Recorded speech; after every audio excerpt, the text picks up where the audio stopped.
lot of the discussions about law firms, their structure and their purpose in life and all the rest of it, and the relationship with clients, is oddly divorced from an understanding not of the business model of the law firms, but of the business model of the clients. Now, they aren't monolithic either, but I will offer one observation, which is that even modest-sized clients, and not anywhere near the magnitude of who we have on this panel, are competing in global markets.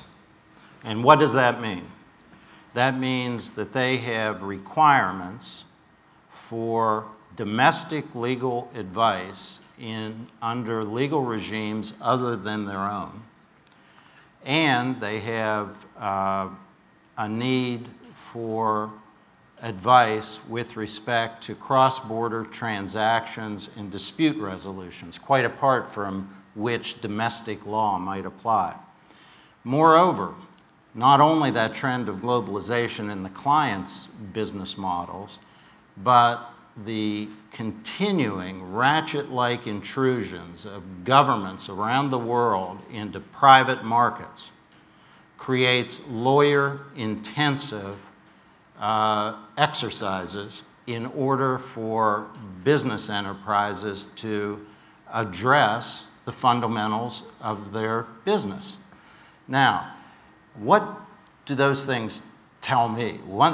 Those things that tell me, frankly, that in one sense, the prediction that the demand function is going to be reduced over time is purely wishful thinking. It's just not going to happen. When international trade dropped precipitously in this recession, as we've all read the statistics, that's a fair canary in a coal mine sort of function. As that picks up, so will cross-border transactions and the rest of it. Cross-border IP disputes, I mean, a lot of things like that. And that is lawyer-intensive at a relatively rarefied level of expertise. The corollary is that demand for the proverbial credit card carrying first and second year associate running across the country, flipping through documents in my age, or this story about 7 associates reading an email, I guarantee you every one of our thousands of clients would fire us on the spot if we rendered a bill with that on it.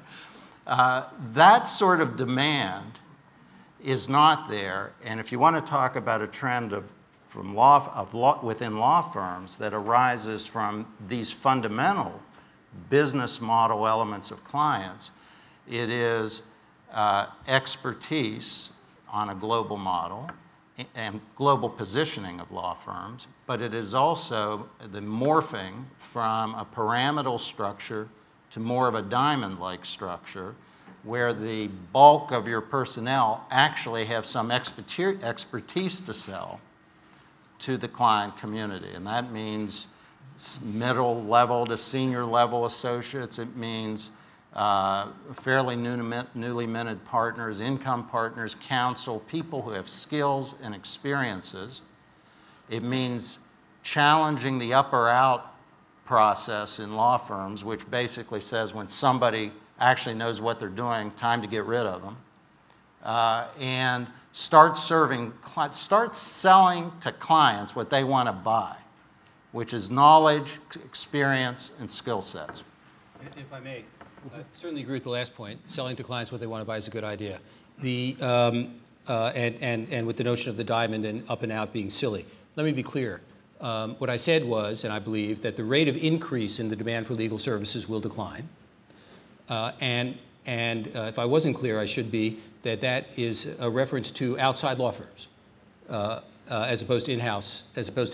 We are virtually, Citi is virtually 50% outside and 50% inside the United States.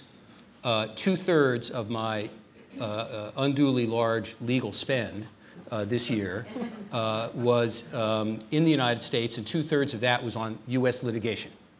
Okay, so we do all the things that Pete said. I agree with the beginning part of his analysis. There is an increased demand for expertise. There is a need for local advice. And outside the United States, we do that predominantly inside.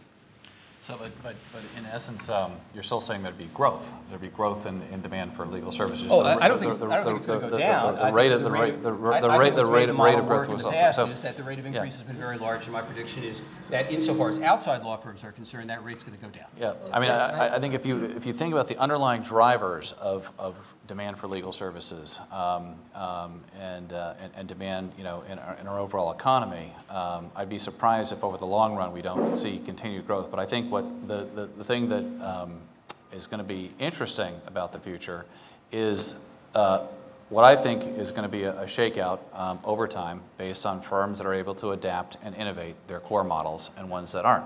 And you, Pete, you talked about the diamond-shaped model. That is one form of innovation of business model. I don't think we've seen a lot of dramatic forms of innovation of business model in law firms. This goes back to my earlier point about the structural difficulty of innovation in the core model. It is very difficult to change the core law firm business model. It takes a very, very strong managing partner, and it takes a number of years. I think that examples where you have seen change, it has taken many, many years to do it. One thing that I find interesting, because I go around and I talk to a lot of managing partners of law firms, and I often ask them, what are your top 3 priorities?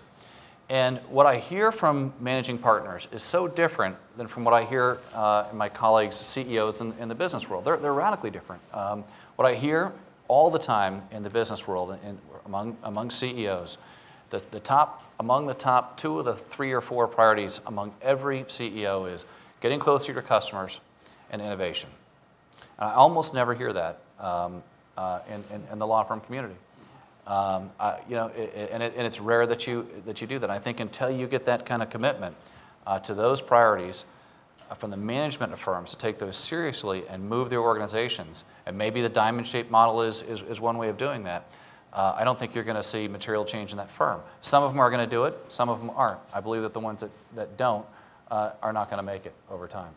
One thing to keep in mind is over the last, say, 35 years, the percentage of GDP in the United States attributable to legal services has gone up from 0.4% to almost 2%. Now, anybody who's running a business in that kind of bullish environment is riding a great tsunami tidal wave, and you're making a lot of money because demand is going up very quickly. Going to Michael's point, is that rate of absorbing GDP going to continue in the next 30 years? It's such a big amount that there's a lot of benefit to rationalizing and ratcheting down that to stretch those dollars. Why pay 4% of GDP for legal services when you can get more legal services by doing them more efficiently? And I think we're finally to the point now where there's a lot of price pressure and a lot of potential profit by rationalizing a time and material system.